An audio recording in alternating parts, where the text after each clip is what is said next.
Kin Live, magazine proche de Kinois. Kin Live, la vie à Kin. Mbote bandeko balandi pe matondo na fidélité bozeli kokoba kotalisa na manaka Kin Live bansango na mukuse yango yo na mobembo na Belgique pour na suivi médical mokonzi mboka Félix Tshisekedi Tshilombo akokende lisusu kisangani te na etuka ya chopo ndenge bongisamaki pour na kokamba mululu ya Genocost premier ministre Judith Suminwa nde ako représenter ye kolandisama na communiqué ya présidence médiateur ya Bitumba Katine Kolo Congo démocratique pe Rwanda président angolais Joao Lourenço a sengi cessé les faits o esengeli kokota na misala le 4 août zali koya kasi na ngambu ya opposition prince penga taisi ete cessé les faits wana ekobota mbuma elamu te pour Kolo Congo démocratique ebongi kosenga mapinga ya Rwanda elongwa na mabele Kolo Congo démocratique. Attaque ya résidence ya Joseph Kabila Kabange na Jelem na commune ya Gombe na ba force du progrès. Marie-Olive Lembe Kabila, première dame ya Kalatal si ete zali conséquence ya kobuka périmètre ya sécurité ya résidence ya mokonzi ya mboka ya Kala na Jean-Pierre Bemba Gombo nde ba incivique bayebi na kokota pona kosala bango mabe. Sima ko contrôler ville ya Kinshasa et couleur de Afrique pe mokili toya kaliboso na bino pona otalisa manso tokutana kinango ignorance à la terre. Moko na moko aiba boko ba masolo nde tolobi Kin Live magazine proche de Kinois. Kin Live, magazine proche de Kinois. Kin Live, la vie à Kin. Tozalaka na esengo akopesa bino bansango mikolo nyonso na nzela magazine proche de Kinois Kin Live bandeko balandi bipai biso bozali kolanda biso totombeli bino boye malamu édition lelo ekofungwama na bansango oyo. Na mobembo na mboka Belgique pour un suivi médical mokonzi mboka Félix Tshisekedi Tshilombo akokende lisusu kisangani te na etuka ya chopo ndenge bongisamaki pour na kokamba mululu ya Genocost na kotanga communiqué ya présidence de la République premier ministre Judith Suminwa nde akojalisa mokonzi mboka na milulu wana. Mokonzi mboka Félix Tshisekedi Tshilombo akokende lisusu kisangani te na etuka ya chopo ndenge bongisamaki pour na kokamba mululu ya Genocost génocide congolais. Mokonzi ekolo o azali kobika na Belgique pour na suivi médical nantina ya maladie babengi hernie discale oyo kino kolongwa na ye na capitale ba équipe ya minganga na ye ya hôpital militaire ya Kanchachi bazalaki kolandela date ya le 2 août o ezali motuya pour na bomoko ya mboka RDC kaka pour na komemia milimo ya bakufi pe babikaki na génocide congolais te pe kotelemela moyibi ya nkita ya mboka kasi kotombola bendele ya patriotisme to bolingo ya mboka na eleko oyo ekolo ezali kokoba kozala agressé injustement na yango mokonzi ya mboka Félix Tshisekedi o azali elongo na bayimboka nyonso apesi mitindo na premier ministre Judith Suminwa Tuluka ya ko représenter ye na cérémonie officielle ya commémoration ya Genocost na Kisangani tolobi Tiboko Yoka.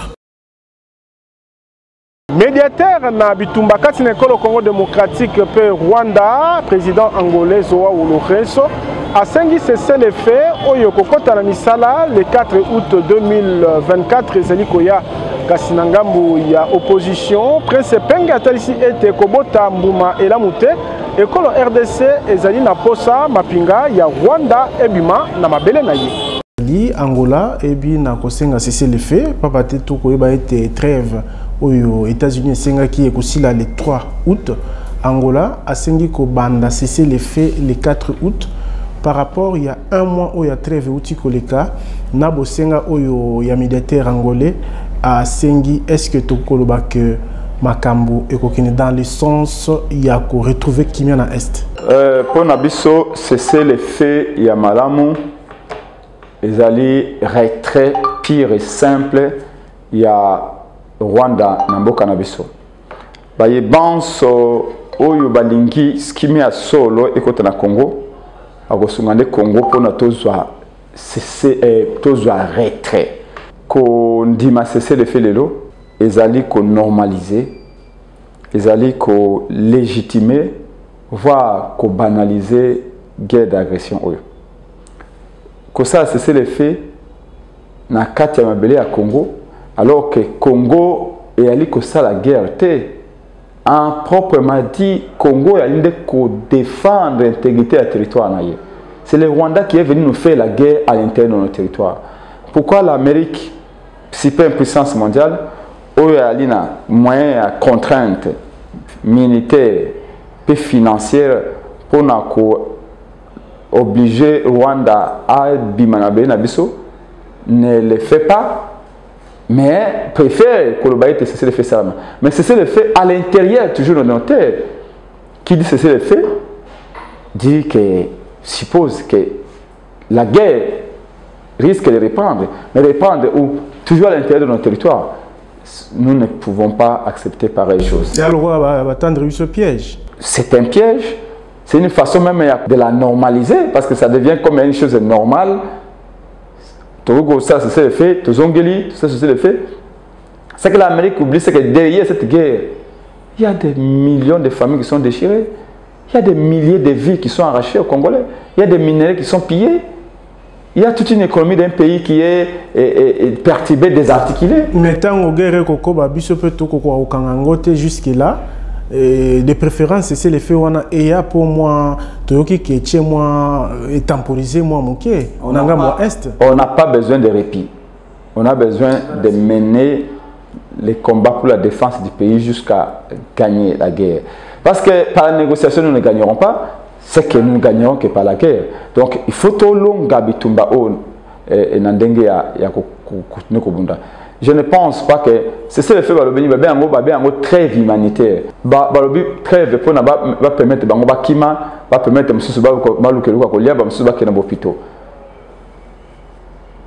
et je pense que la raison fondamentale de l'Amérique, parce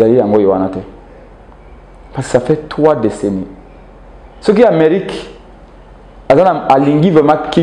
Congo, elle sait ce qu'elle doit faire. Elle sait ce que tout le monde attend. L'Amérique a financé le Rwanda. Elle a un accord de coopération militaire. L'Amérique a aide au développement na Rwanda. Il suffit seulement qu'elle a été à partir de Rwanda, ce qui est au Congo, aide au développement na Katiango. L'accord militaire na Katiango. Est-ce que vous vous rendez compte, vous savez que Rwanda 70% du budget il y a sous forme d'aide. Nous sommes contre ce fait et il ne faut pas. Oui, Angola, parce que l'Amérique, très voix les a déjà consommés. Mais très l'Amérique, personne n'a respecté. Et si l'Amérique est très vénale, c'est le faire 5 va respecter à côté. Vous croyez que l'Angola doit respecter? Mais délégation au gouvernement, ils ont déjà en Angola pour la continuation. Il y a un processus, il y a Luanda. Le gouvernement congolais est hypocrite. Dernièrement, Batindi Jean Bosco Bala a négocié en 23 na AFC Ananga. Et puis, tant que les journalistes vous pensez sango, vous révéler les secrets à transpirer, l'information à transpirer. Félix Tshisekedi a dit non, on a Tinda qui était. À quel afrique en avant, on peut même révoquer Jean Bosco Bala. Oui, mais c'est une preuve là ici que Batinda qui était. Non, papa, na Ajuana, papa. Est-ce que vous trouvez ça normal? Papa a plus de 65 ans. AB Motoamaïla ndenge iwana bonome ye na DDRCS agi ordre de mission awa ba foot akena fanga l'état gouvernement au courant Félix au courant a commis na Uganda atiki obatinda ki abionga na ke komona nanga na se a nzeta manga tout négocier na nanga. Vous trouvez ça sérieux? Et puis pas agi courage peut a fouti bien sur sa zongi après kokukula na nanga. Non. Ce cas là qui fou et qu'il y a un détournement de mission, il allait rester là-bas. Mais comment est-ce qu'il peut partir et rentrer au pays avec comment on a battu à Nanga sans que le gouvernement y ait? C'est faux. Le gouvernement est au courant. Bref, nous, logique à Angola, et ça toujours logique à Tantena Bosco Bala. Nous savons qu'il veut prendre langue avec Batouana, mais il veut cacher ça au peuple. Mais il doit avoir le courage de savoir que c'est au nom du peuple que l'on négocie. Et donc, il est dans son intérêt que le peuple soit au courant pour s'exprimer. Malheureusement, nous ne pensons pas que le processus à Luanda est aboutir dans la mesure où on demande au Congo de renoncer à son droit de dire oui ou de dire non dans la sécurité, dans l'organisation politico-administrative. La place du gouvernement, Prince Penga Rosalanini. La place du gouvernement, Prince Penga, donnerait les moyens financiers et matériels humains plutôt na armée pour na armée et continuer Bitumba. Ce pays, je peux vous dire, a un passé militaire glorieux. Ce pays a conquis des terres en Afrique ici. Ce pays a, à un moment donné, fait la loi auprès de ses pays voisins. Ce pays a des filles et fils capables de défendre. Ce pays a des militaires dignes de ce nom qui peuvent être au front, ceux qui appellent ça en confiance. Ce pays, ceux qui ont un dirigeant ou un politique qui a défense claire, peuvent gagner la guerre contre le Rwanda, contre l'Ouganda, contre tous ces pays voisins.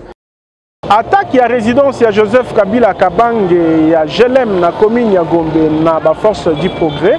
Marie-Olive Lembe Kabila, première dame ya Kala, atalisi et ezali conséquence ya kobuka périmètre ya sécurité ya résidence privée ya mokonzi ya mboka ya Kala na Jean-Pierre Bemba Gombo Toyokai. En résumé, moi je dirais que tout ceci est la conséquence de la violation du périmètre sécuritaire de la résidence du président honoraire de la République démocratique du Congo, Joseph Kabila Kabange. J'interpelle le président de la République actuel. J'interpelle l'ex-ministre de la Défense, M. Jean-Pierre Bemba, qui selon entre guillemets les informations reçues et ou était à la base de la destruction du périmètre sécuritaire de la résidence du président honoraire de la République démocratique du Congo, juste et seulement pour chercher la voie de passage de ce camion et aller construire sur son chantier qui se trouve à quelques mètres d'ici. Vous voyez maintenant les résultats de ce que vous avez cherché. Vous êtes content. Je suis personnellement contrarié et choqué de voir que l'on envoie des missions entières, puisque ça c'est la deuxième fois qu'on vient attaquer, et je suis là, pour soi-disant la mission de m'éliminer physiquement. Personne n'est éternel sur la terre. Sima ya rapport ya IGF, ministre d'État ya Justice Constant Mutamba, wazali kobika na etuka ya Chopo, asili kocha bakambi ya Privao na maboko ya parquet général po bayeba na ko justifier misolo baselaki kozwa baselaki yango lolenge kani toyokai. Biso toza kogere po ete bino kozali oke tozali baumbu na bino koplace oke esengeli kogere mpona tosatisfaire bolamu babesoin na bino oyokani toza baserviteur na bino tozali baesclave na bino mokonzi ya mboka alobelaki ngai boye ministre d'État ministre ya justice na nomeo pona kokanga miyibi ayambaki rapport ya OVD ya OED nazwi rapport ya IGF OED nayoki cordon ya Privao OED ayambaki na Kinshasa nayoki ye sur base ya rapport ya IGF OED ayambaki PCA na Kinshasa boite après confrontation na oyo nga nauti koyoka awa na décidé sikoyo bango nyonso bazokende na parquet sikoyo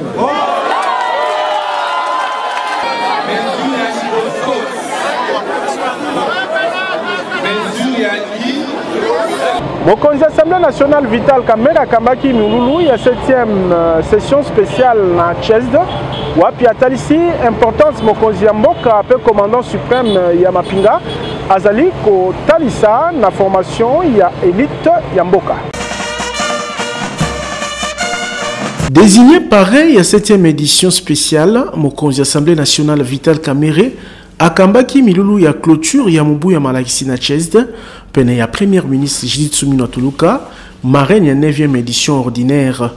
Mokoka 203 lauréats civils bazwaki ba brevet na maboko ya mokonzi ya suku ya Saba Kelmibeko Vital Kamerhe pona baye ya session spéciale pe 36 lauréats militaires bazwaki na maboko ya mokonzi ya Mbulamatali Judith Suminwa pona session ordinaire.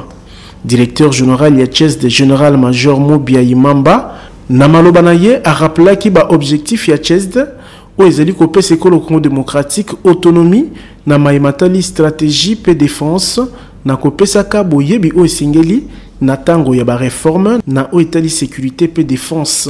Wana ye kozwa maloba professeur Vital Kamerhe apesaki longonya na bokasi mapinga ezali kosala ya kobundela mboka na eteni ya est o etungisami na bitumba ya Rwanda. Akundolaki ete CHESD na nzela ya ba brevet ebele azali kopesa eza na rôle monene ya kosala na ngonga oyo ya pasi ekolo Congo démocratique ezali kobika na likambo etali bokengi.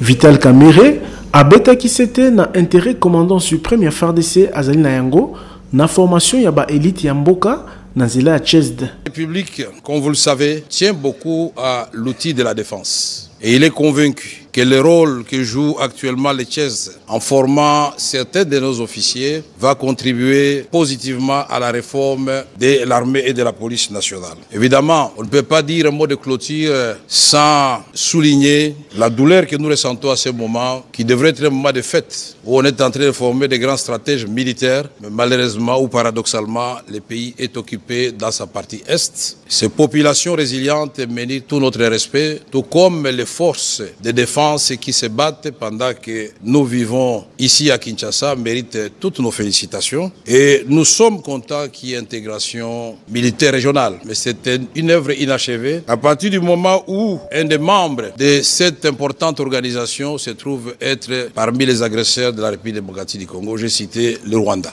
Bakonzi ya ndenge na ndenge bazalaki na milulu oyo ndakisa vice-premier ministre ya défense nationale, députés nationaux, pe chef d'état-major général ya FARDC. Tolobi Tiboko Yoka. Salomon Idikalonda, des candidats ya Ensemble pour la République, na poste ya rapporteur adjoint, ya bureau définitif ya Sénat. Annonce Salemi, la secrétaire générale ya Lingomba politique ya Moïse Katumbi, j'ai donné Bolengetengi. Ezali sima beaucoup tani ya ba sénateur nyonso misatu ya Ensemble pour la République, secrétaire général a Dieudonné Bolengetengi Balia, asangisaki mardi na siège ya Ensemble, nde Lingomba politique ya Moïse Katumbi, ezwaki mokano ya kopesa candidature honorable sénateur Salomon Idikalonda Dela na poste ya rapporteur adjoint ya bureau définitif ya Sénat na misu ya ba sénateur Christine Mwando pe na Weji Yav numéro 2 ya Ensemble pour la République apesaki na mpwasa na sénateur Salomon Idikalonda Dela mukanda ya investiture ya parti lokola candidat ya Ensemble na bureau définitif ya Sénat. Nous sommes ici pour vous dire que nous avons un candidat au poste de rapporteur adjoint au bureau du Sénat, l'honorable Salomon Kalonda Dela, ici à ma gauche. Et cette candidature est portée aussi bien par l'ensemble de nos élus au Sénat qui sont présents que par les partis. C'est une fois qu'ils se sont mis d'accord. Na Esengo, Ndeliangani Oisukaki, selon calendrier réaménagé à Sénat, dépôt ya ba candidature et Kosalama le 2 août 2024. Tolobi, Tiboko Yoka. Na moins ya 10 ans, 235 éco-gardes basili kozongisa bomoi nekolo Congo démocratique wana bango kokengela ba parc nationaux na libaku ya mokolo molongo ebonzela bango. Le 31 juillet, commandant Yakor PPN, général-major Albert Masibamba, a encouragé Bakengeli ya parc topé ba éco-garde ya kokoba na musala makasi bazali kosala pona bolamu ya mboka. Commandant Yakor PPN a talisi reconnaissance na ye na ba éco-garde o bazali kobunda butumoi pona kobatela ba parc nationaux ekolo Congo démocratique ata komikakatano bazali kokutana na yango na libaku ya commémoration ya journée mondiale ya ba Rangers. Général-major Albert Masibamba a kundoli ete 235 éco-gardes bazongisa bomoi na nkolo na moins ya 10 ans na ekolo Congo démocratique wana bango kokengela ba parcs nationaux ekolo Congo démocratique apesi longonya na ba eco-garde nyonso ekolo Congo démocratique na manso bazali kosala pona bolamu ya mboka. Avec des réalités que nous connaissons sur le terrain, tous nos parcs nationaux, réserves naturelles et domaines de chasse devenus un repère pour les groupes armés, bandes armées et refuge de tous les réseaux mafieux qui constituent un nouveau défi qui se dessine à l'horizon. Au regard de ce qui précède, moi, commandant corps Pépin, le général-major Massibamba, avec nos autorités, sommes en train de réfléchir comment relever beaucoup de défis que des éco-gardes subissent sur le terrain. D'abord, nous les encourageons, ceux qui tiennent jusqu'à maintenant, et nous les félicitons. Nous demandons à ces éco-gardes de ne pas baisser les bras. Ils doivent continuer à protéger la nature. Pour l'andissama Namika Katano, général-major Albert Massibamba, azela elikia ete bakonzi ya mboka bakopesa makoki esengeli natina ete ba eco-garde ya mboka bako bakokokisa bitinda na bango lolenge longobani. Tolobi Tiboko Yoka. Na matadi kibala ba commerçant bazongeli koteka na wenze o leta ebaki kopekisa ezala nzinga ya balabala o ezali kocha bango na insécurité makasi. Mbula mibale simali kama ememaki milimo ya bato tuku mibale na motoba na wenza matadi kibala na komini ya Mongafula bato bazongela bizali na bango ya kala. Malgré délocalisation ya wenze oyo pe kopekisa bato koteka nzinga ya route matadi kokama bateki bazongela mimbongo na bango bomo meseno. Ndenge bokoki komona na bilili basusu bakoma koteka likolo ya mai ya bosoto na maloba na bango wuta likama eleka kino lelo leta apesa bango esika koteka te. Tozo teka na mataliba libanda pona bozangi ya esika koteka tozo na esika koteka te o biso tokota na kati poto teka jusqu'à présent yango toza tela na libanda tozo yenga na balaba po leta apesa na biso na mataliba esika tokoteka te.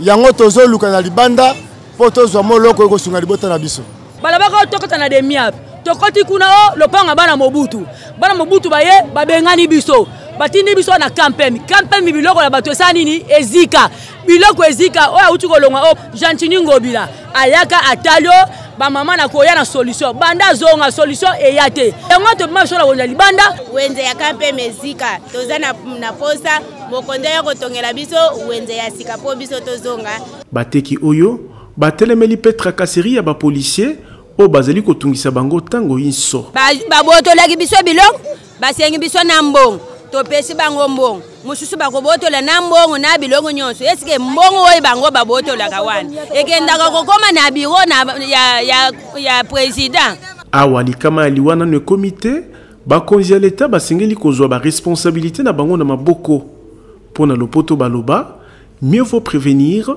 que de guérir. Tolobi Tiboko Yoka. Kobembuka na mikili États-Unis, Canada, espace Schengen na Europe, pe bipai na bipai comme facile. Nanzela ya agence de voyage Tour du Monde Service o ezali kopesa visa na moto nyonso alingi ko voyage. Yasika eye na agence de voyage Tour du Monde Service.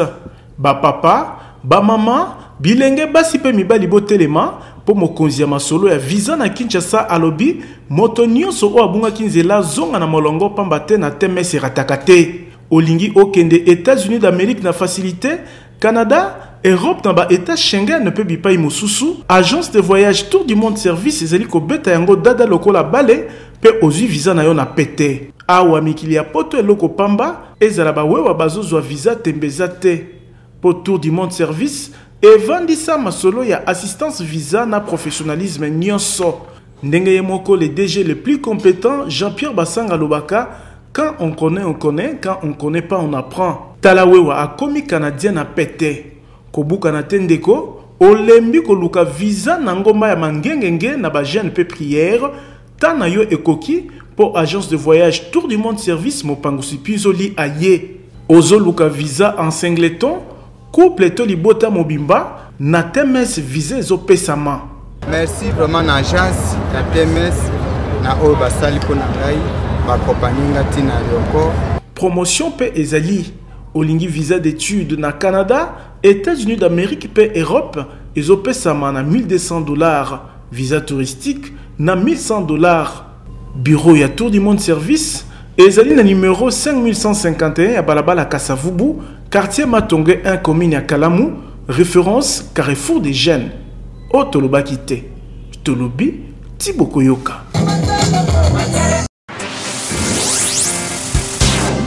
Kin Live, magazine proche de Kinois, Kin Live, la vie à Kin.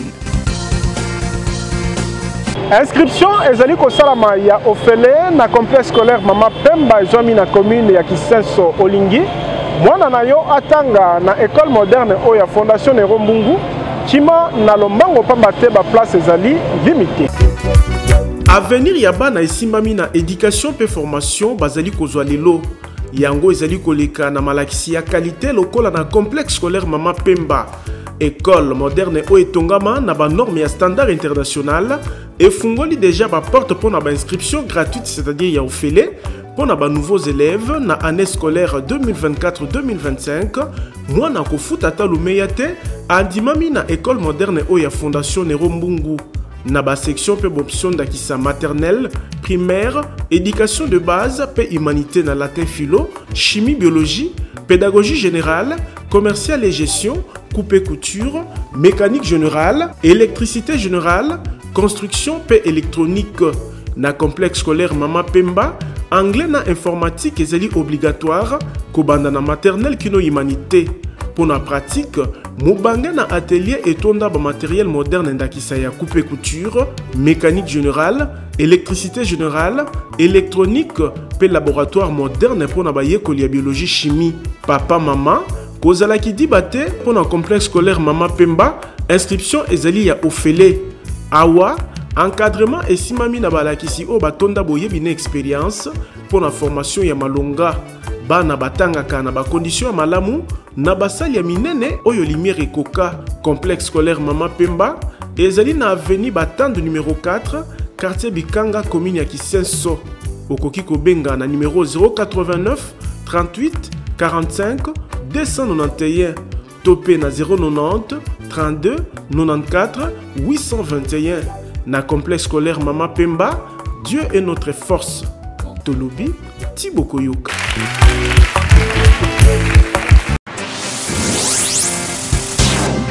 Kin Live, magazine proche de Kinois, Kin Live, la vie à Kin.